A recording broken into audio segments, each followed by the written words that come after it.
नमस्ते। आप सभी से अनुरोध है कि कृपया हमारे चैनल को सब्सक्राइब करें, वीडियो को लाइक भी अवश्य कर लें। आज सुप्रीम कोर्ट ने कन्वर्शन माफिया को बड़ा झटका दिया है और बड़ा झटका ये है कि सुप्रीम कोर्ट ने जस्टिस पीएन मिश्रा और जस्टिस अंजारिया की बेंच ने रूल किया कि क्रिश्चियन बनते ही शेड्यूल्ड कास्ट का स्टेटस समाप्त हो जाता है, अनलाइक शेड्यूल ट्राइब। क्योंकि शेड्यूल ट्राइब जो है वो स्टेटस बना रहता है। ये एक बड़ी विचित्र व्यवस्था है। वैसे इस पर भी मेरे विचार है, क्योंकि ये जो शेड्यूल ट्राइब वाला जो मामला है कि व्यक्ति क्रिश्चियन बन जाता है, मुख्य धारा में आ जाता है, उसके बाद भी वो ट्राइबल बना रहता है। क्योंकि हिंदू व्यवस्था अकेली ऐसी व्यवस्था है जो जनजातियों को उनके मूल स्वरूप का लाभ देती है, उनको मूल स्वरूप में बने रहने का अधिकार देती है। क्रिश्चियन बने या मुस्लिम बने, तो क्रिश्चियन बनेंगे तो आपको बैप्टिज्म कराना ही पड़ेगा और मुस्लिम बनेंगे तो आपको कलमा पढ़ना ही पड़ेगा। ऐसा होने पर एसटी क्यों कंटिन्यू रहता है, ये तो नेहरू जी बताएंगे, क्योंकि ये नेहरू जी की बनाई हुई व्यवस्था है। खैर, बात हो रही थी शेड्यूल कास्ट की। अब ये जो क्रिप्टो क्रिश्चियन वाला जो मामला है, जो विशेषकर से तमिलनाडु, आंध्र, तेलंगाना में देखने को मिलता है, उसमें ये बिल्कुल स्पष्ट है कि लोग क्रिश्चियन बन जाते हैं, नाम अपना हिंदू रखे रहते हैं और जो अपना पुराना जो कास्ट सर्टिफिकेट है उसका उपयोग करते रहते हैं। और इसी तरह का एक किस्सा हुआ था कि भाई साहब जो थे वो बाकायदा पास्टर बन चुके थे, पास्टर बन गए थे और वो प्रेयर्स कंडक्ट किया करते थे।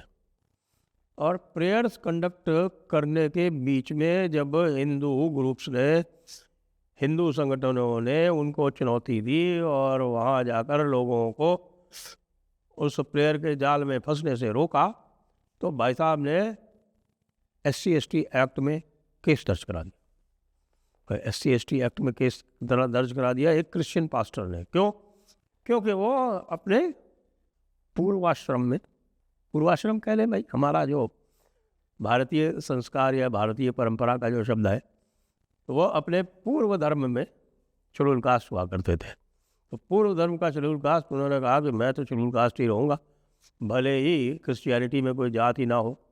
क्रिश्चियनिटी ये कहती है कि साहब कि there is no difference in caste. यही कह कह के लोगों को कन्वर्ट किया जाता है।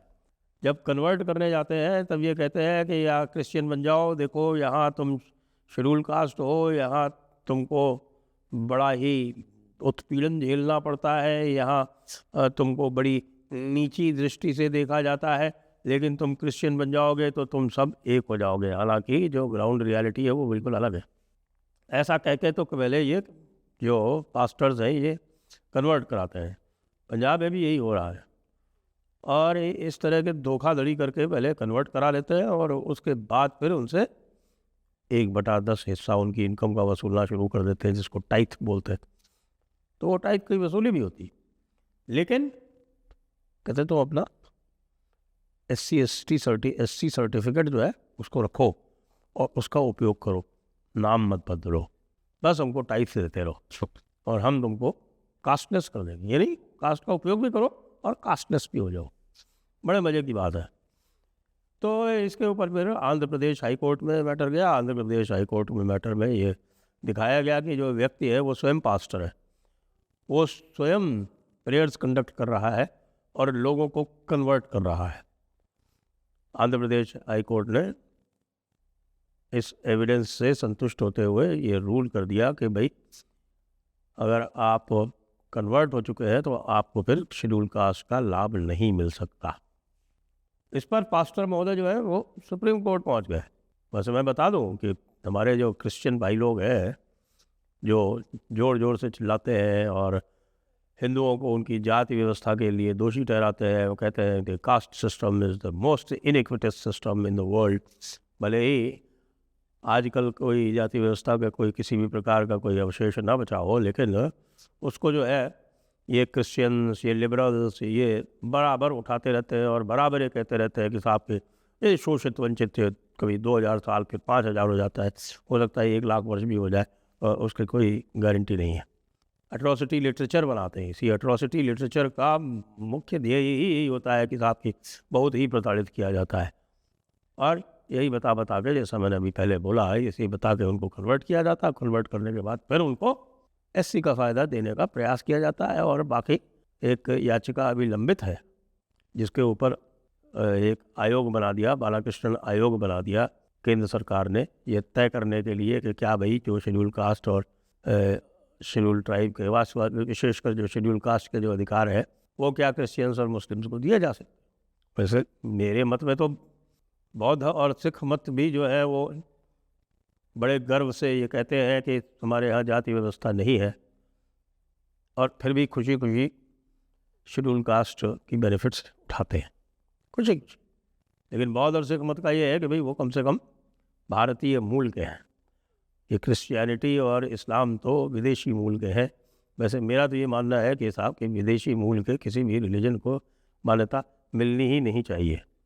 मैं आपको एक उदाहरण देता हूँ इंडोनेशिया से। जब इंडोनेशिया स्वतंत्र हुआ तो इंडोनेशिया ने ये कहा कि भाई जिस किसी भी धर्म का एक भगवान और एक किताब नहीं होगी उसको रिलीजन के रूप में मान्यता नहीं दी जाएगी।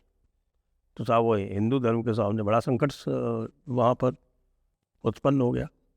वहाँ पर अच्छी खासी संख्या है हिंदुओं की, लगभग 2% वहाँ हिंदू हैं, लेकिन जो उनका मूल था वो हिंदू धर्म ही था। जो अभी जो बने हुए हैं वहाँ पर मुसलमान, बहुत सारे क्रिश्चियंस जो है वो भी पहले हिंदू थे।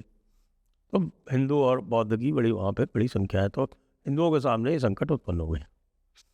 तो उन्होंने उसका एक रास्ता निकाला। उन्होंने कहा साहब कि हम तो ब्रह्म है हमारा, और ब्रह्म तो एक ही होता है, इसलिए ब्रह्म जो है वो हमारा एक ईश्वर है, हम एक ईश्वरवादी ही है। रास्ता निकाला उन्होंने, देखिए जब संकट पड़ा तो। और फिर उन्होंने कहा कि ये जो आगम शास्त्र है यही हमारी एक पुस्तक है। तो फिर उनको जो है वो एक रिलीजन का दर्जा मिला वहाँ इंडोनेशिया में। अब आप यहाँ देखें भारत में हमारा ये कहना है कि यदि आप धर्म, कर्म, संसार और मोक्ष इनमें विश्वास नहीं रखते हैं तो आपको धर्म का, मजहब का, रिलीजन का दर्जा भारत में नहीं मिलना चाहिए। अब धर्म, कर्म, संसार, मोक्ष जो बात है वो तो सिखी में और बुद्धिज़्म में हिंदू धर्म के साथ कॉमन है। ये अलग बात है कि SGPC वाले जो है वो अपनी अलग तुरही बजा रहे हैं। तो भाई जो सिख SGPC के साथ में है उनके ऊपर तो फिर कोई विशेष विचार करना पड़ेगा, क्योंकि वो जो ओरिजिनल सिक्खी है गुरु नानक जी से लेके और गुरु गोविंद सिंह जी तक की, उसके तो विपरीत जा रहे हैं। लेकिन ये जो कार्यक्रम आरंभ कहाँ से हुआ है? ये मुसलमानों को और क्रिश्चियंस को OBC माना जाता है आज की डेट में। मेरी ये मान्यता है कि इनका जो OBC दर्जा है वो भी समाप्त होना चाहिए। और यह विश्ववेल कहाँ से आई? यह विश्ववेल आई मंडल कमीशन में, जिसमें मंडल कमीशन ने न केवल बहुत सारी जो सवर्ण जातियाँ थीं उनको पिछड़ा बता दिया, जो अगड़ी जातियाँ थीं, यादव जैसी जाति, यदुवंशी क्षत्रिय, उनके साथ में उनको ग्वाला बना दिया और उनको OBC का दर्जा दिला दिया। और मुसलमानों की बहुत सारी जो है वो जातियाँ, क्योंकि जातियाँ तो कन्वर्ट तो हिंदुइज्म से ही हुए हैं ना, तो कहने को तो एक बराबर है, लेकिन उनका जो विशेष जो दर्जा था अर्जाल और अजलाफ का, वो तो गया नहीं। अजलाफ का मतलब जिनको ये हमारे जो पिछड़ी जातियाँ या शूद्र वर्ण मानते हैं, या और अर्जाल जो है वो आपके जो बिल्कुल ही जो अस्पृश्यता वाले जो लोग हैं उनको वो वहाँ भी वो है, उसको उन्होंने इंक्लूड कर लिया। अब अगला प्रयास ये होना चाहिए कि ये जो OBC की जातियाँ मंडल कमीशन की जो विश्ववेल है उससे उत्पन्न हुई है, जिन्होंने मुसलमानों को भी उसमें इंक्लूड कर लिया। और बाद में जब चुनौती दी गई तो हमारे जुडिशल जो उस समय के जुडिशल महान जजेस थे उन्होंने उसको बरकरार रखा। उससे हम अभी तक जूझ रहे हैं, क्योंकि आप देखिए तमिलनाडु जैसे स्थान में तो जो सबसे बड़े अशराफ होते हैं, यानी कि सैयद तक को जो है बैकवर्ड में शामिल कर दिया गया है। नहीं, किसी को भी कर दो तो फिर तो मुझे लगता है कि हमारे यहाँ के भी कई जातियाँ हैं ब्राह्मणों की और राजपूतों की जो अपना निकल के बन गई चुपचाप ओबीसी। तो अगला स्टेप मेरे हिसाब से वो होना चाहिए, ये जो निर्णय है ये बस स्वागत योग्य है, लेकिन एक और इसमें पेच है। पेच ये है कि क्रिश्चियन कौन है उसको आइडेंटिफाई कैसे किया जाए। अब उसके लिए बॉम्बे हाई कोर्ट की नागपुर बेंच का एक बड़ा विचित्र जजमेंट है।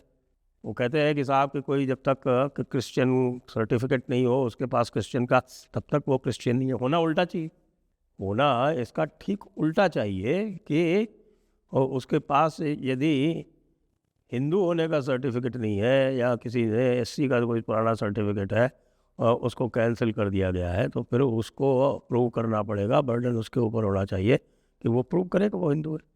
लेकिन खैर वो जो नागपुर बेंच वाला जो जजमेंट है उसको भी चैलेंज कर दिया गया है, क्योंकि उसके अनुसार तो आप किसी को आसानी से ये सिद्ध ही नहीं कर सकते कि वो क्रिश्चियन।